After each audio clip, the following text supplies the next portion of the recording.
नमस्कार विद्यार्थी मित्रांनो, लेट्स लर्न एज्युकेअर या यूट्यूब चॅनलमध्ये मी आपणा सर्वांचे स्वागत करतो. मागील व्हिडिओमध्ये आपण होमी बाबा एक्झामचे क्वेश्चन नंबर 1 ते क्वेश्चन नंबर 7 पर्यंत क्वेश्चन आपण बघितले होते, जे 2024च्या एक्झाममध्ये विचारण्यात आले होते. आता पुढील जे प्रश्न आहे ते प्रश्न आपण या व्हिडिओमध्ये कव्हर करणार आहोत, ज्यामध्ये क्वेश्चन नंबर 8 ते क्वेश्चन नंबर 15 पर्यंत आपण क्वेश्चन या व्हिडिओमध्ये आपण बघणार आहोत.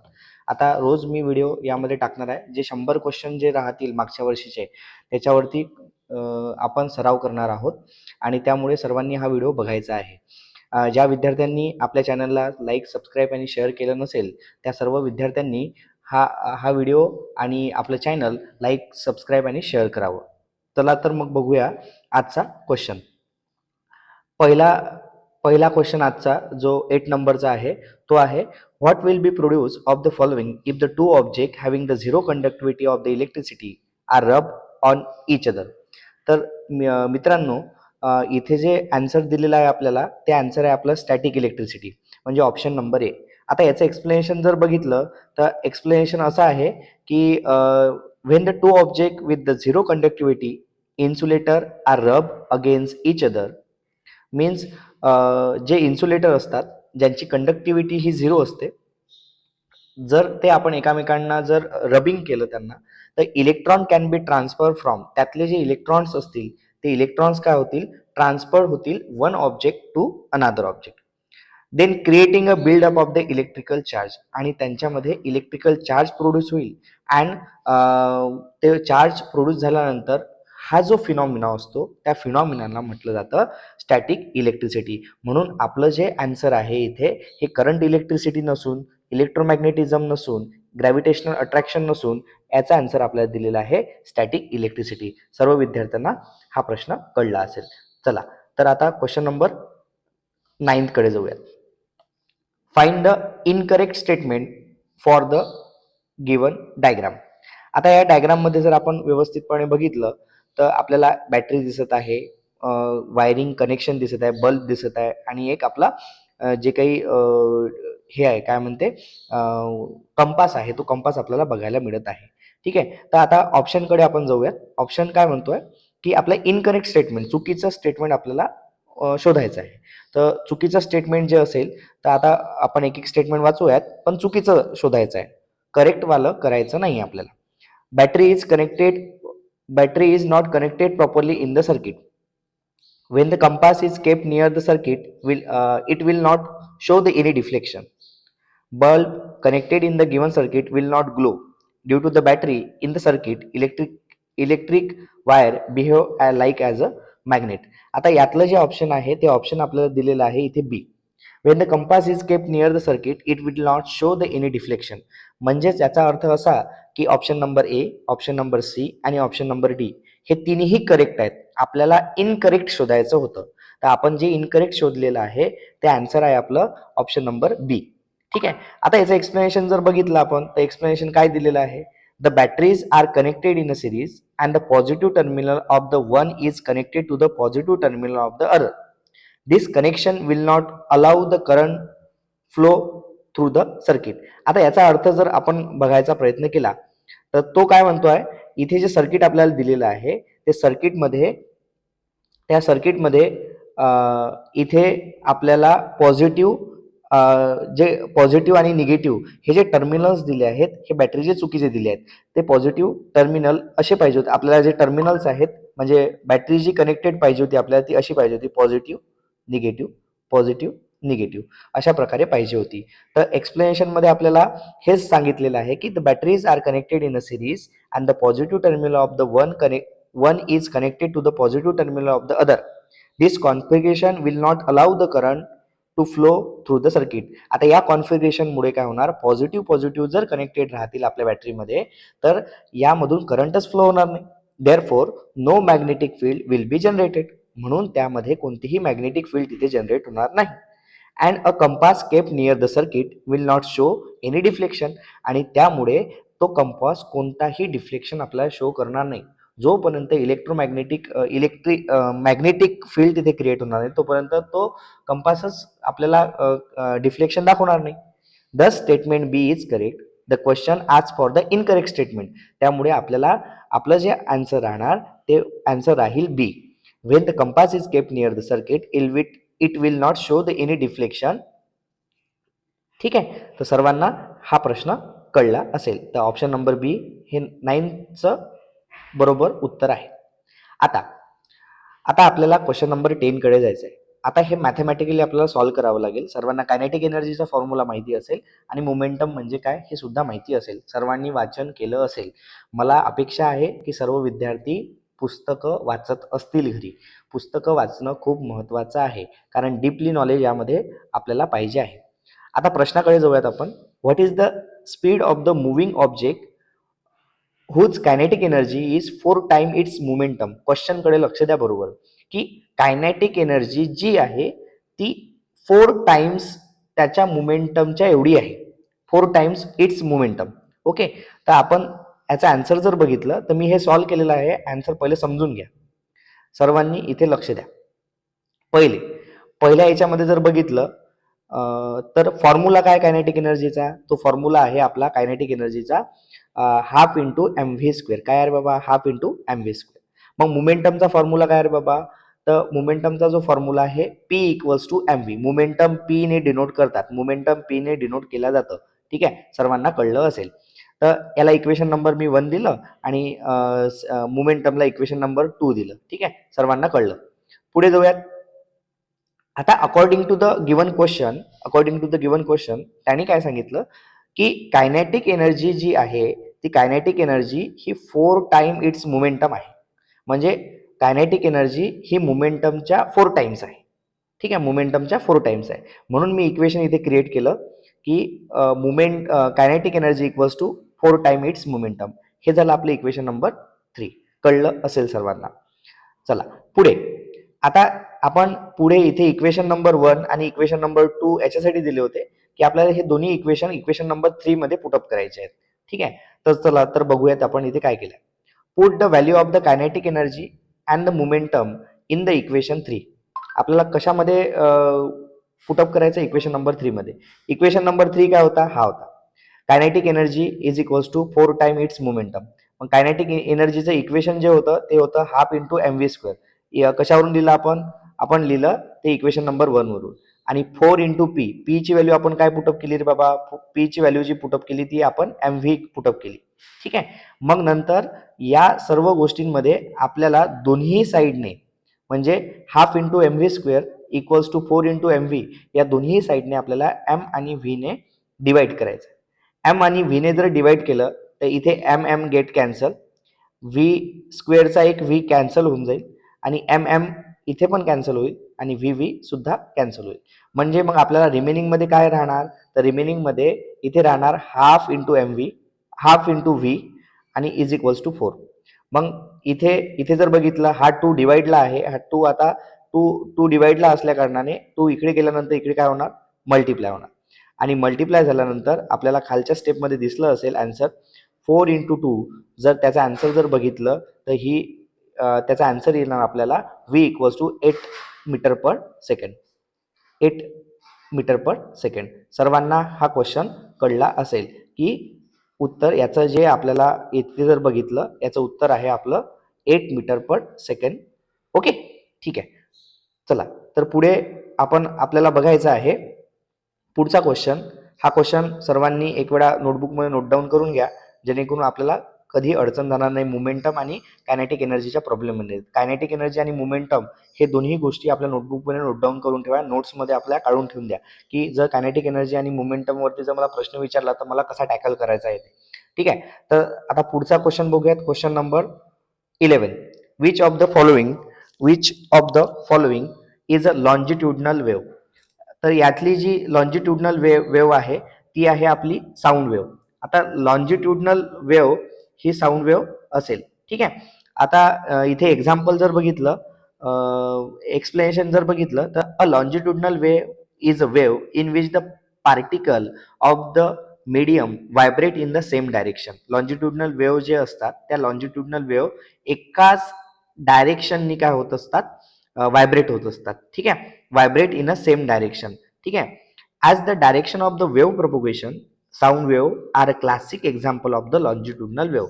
क्लासिक एक्झाम्पल जर बघितलं तर ते साऊंड वेव्हच असेल. लॉन्जिट्युडनल जेव्हा साऊंड्स क्रिएट होतात ना, ते वेव्हच्या फॉर्मेशन मध्ये आपल्याला देतात, ते ती वेव्ह जी असते ती लॉन्जिट्युडनल वेव्ह असते. As the travel through the medium by compressing and expanding the particles in the direction of the travel. Light wave are the radio waves. Light wave जे असतात त्या आपल्या रेडिओ वेव्हज असतात. Are transverse wave, आणि त्या त्या light वेव्हजलाच आपण transverse waves असतात आणि लॉन्जिट्युडनल वेव्हज असतात. तर ही ट्रान्सवर्स वेव्ह समजले जाते लाईट वेव्हज. लाईट वेव्हचं इथे एक्सप्लेनेशन दिलेलं आहे. And water waves are the combination of the longitudinal and the transverse motion. आणि जी वॉटर वेव्हज असते ती कॉम्बिनेशन असते कशाचं, लॉन्जिट्युडनल आणि ट्रान्सवर्स मोशनचं हे काय असतं, कॉम्बिनेशन असतात आपल्या वॉटर वेव्हज. ठीक आहे. त्यामुळे आपलं जे उत्तर इथे दिलेलं आहे ते उत्तर आहे आपलं साऊंड वेव्हज. त्यामुळे साऊंड वेव्ह हे आपल्याला आन्सर इथे टिक करावं लागेल. चला पुढचा question number 12. Which of the following spherical mirror is a list curve. हा, आता सर्वात महत्वाचं, तुम्हाला मिरर बद्दल माहिती आहे की नाही. मिरर बद्दल या सर्व गोष्टी आपल्याला माहिती असणं आवश्यक आहे. जर आपल्याला या माहिती नसेल तर आपल्याला 9th स्टँडर्डच्या पुस्तकामध्ये चॅप्टर नंबर आपल्याला दिलेला आहे 6 किंवा 7. बघून घ्याल तुम्ही एक वेळा. 6 किंवा 7 या क्वेश्चनमध्ये, या टेक्स्टबुकच्या चॅप्टरमध्ये आपला रिफ्लेक्शन ऑफ लाईट बद्दल आपल्याला माहिती दिलेली आहे. रिफ्लेक्शन ऑफ लाईट मध्ये मिरर आणि कॉन्केव्ह मिरर आणि कॉन्व्हेक्स मिरर बद्दल सुद्धा इन्फॉर्मेशन दिली आहे. तुम्हाला इन डिटेल जेव्हा तुमचे टीचर्स तुम्हाला समजावून सांगतील तेव्हा ते तुम्हाला समजेल. नाहीतर मी हा एक व्हिडिओ तुम्हाला सेपरेट व्यवस्थितपणे युट्यूबवरती शेअर करेल. ठीक आहे. तर हा क्वेश्चन फक्त पहिले समजून घ्या. ठीक आहे. Which of the following is a spherical mirror is least curve. जो लिस्ट कर्व जो मिरर असेल तो कोणता असेल विचारलाय. Focal length is 5 centimetre. Radius of the curvature is 5 centimetre. Inverted but same size form at a 6 centimetre in a front of the mirror. Radius of the curvature is 7 centimetre. तर याचा option जे दिलेला आहे त्याचा option आहे आपलं D. ठीक आहे. तर इथे एक्सप्लेनेशन आपल्याला बघायचं आहे. The curvature of the spherical mirror is inversely proportional to the radius of the curvature. म्हणजे curvature of the spherical mirror जर बघितलं तो इन्व्हर्सली प्रोपोर्शनल असेल आपल्या रेडियस ऑफ द कर्वेचरला. This means that the mirror with the larger radius of the curvature will be less curve. म्हणजे ज्याची curvature सर्वात जास्त असेल, रेडियस ऑफ द कर्वेचर जास्त असेल, तर ती कमी कर्वची असेल, लेस कर्वची असेल. ज्याची रेडियस ऑफ, माझ्या बोलण्याकडे लक्ष द्या सर्वांनी. जी radius of the curvature large असेल तर तिथे जो मिरर आहे तो तिथे कमी कर्वचा आपल्याला बघायला मिळेल. Comparing the given option, a radius of the curvature of the 7 centimetre is a largest value. म्हणून आपण इथे लार्जेस्ट व्हॅल्यू जी आहे इथे 5, 5, 5, 5, 5, 6 आली. ठीक आहे. आणि लास्टमध्ये जे ऑप्शन आपण बघितलं इथे 7 सेंटीमीटर आपल्याला बघायला मिळाली. म्हणजे सर्वात जास्त रेडियस ऑफ द कर्वेचर जी असेल तिथे जो मिरर आहे तो लेस कर्व मध्ये आपल्याला बघायला मिळेल. ठीक आहे. Making at a list curve mirror. म्हणून 7 सेंटीमीटरचा रेडियस ऑफ कर्वेचर हा सर्वात कमी कर्व मिरर आपल्याला बघायला मिळेल. ठीक आहे. चला क्वेश्चन नंबर 13 कडे जाऊयात. क्वेश्चन नंबर 13 कडे जर आपण बघितलं, व्यवस्थितपणे जर बघितलं, तुम्हाला पॅरलल सिरीज आणि सिरीज कॉम्बिनेशन आणि पॅरलल कॉम्बिनेशन या सर्व गोष्टी तुम्हाला माहिती असेल असं गृहीत धरून मी चालतो. तर what is the ratio of the potential difference. मला पोटेन्शियल डिफरन्स म्हटलेला आहे. पोटेन्शियल डिफरन्स म्हणजे काय, व्ही अक्रॉस द रेजिस्टर दिलेला आहे 1 ओहम, इथे दिला आहे 1 ओहम, 3 ओहम आणि 6 ओहम. 1 ओहम, 3 ओहम आणि 6 ओहम. आणि इथे तुम्हाला करंट फ्लो होताना दिसत आहे. पहिला जो रेजिस्टर आहे त्याच्यामध्ये 12 एम्पियर एवढा करंट फ्लो होत आहे. आणि इथे बघा, इथे सेकंड मध्ये 4 एम्पियर, 2 एम्पियर एवढा असा करंट तुम्हाला फ्लो होताना दिसत आहे. पण हे जे कॉम्बिनेशन आहे हे पॅरलल कॉम्बिनेशन आहे, हे आपल्याला पहिले समजून घ्यावं लागेल. तर आता याचं एक्सप्लेनेशन जर बघितलं, याचं उत्तर मी आताच पहिले तुम्हाला सांगून देतो. याचं उत्तर आहे डी 1:1:1. ठीक आहे.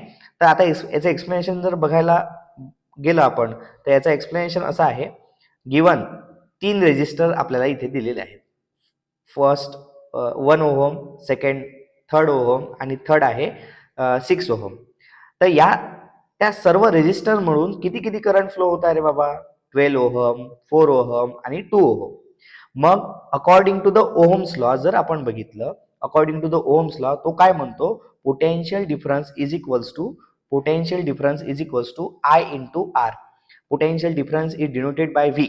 Potential difference is denoted by V. ठीक आहे. मग पोटेन्शियल डिफरन्स आपल्याला दिलाय, potential difference equals to I into R.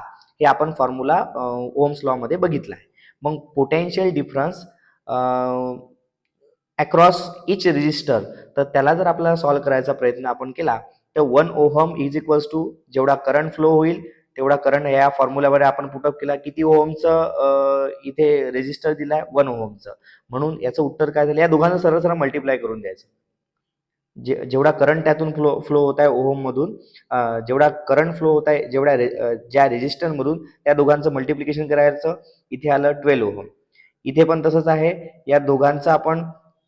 या दोघांचं आपण मल्टिप्लिकेशन केलं, इथे पण आलं 12 ओहम. या दोघांचं पण मल्टिप्लिकेशन केलं, इथे पण आलं 12 ओहम. म्हणजे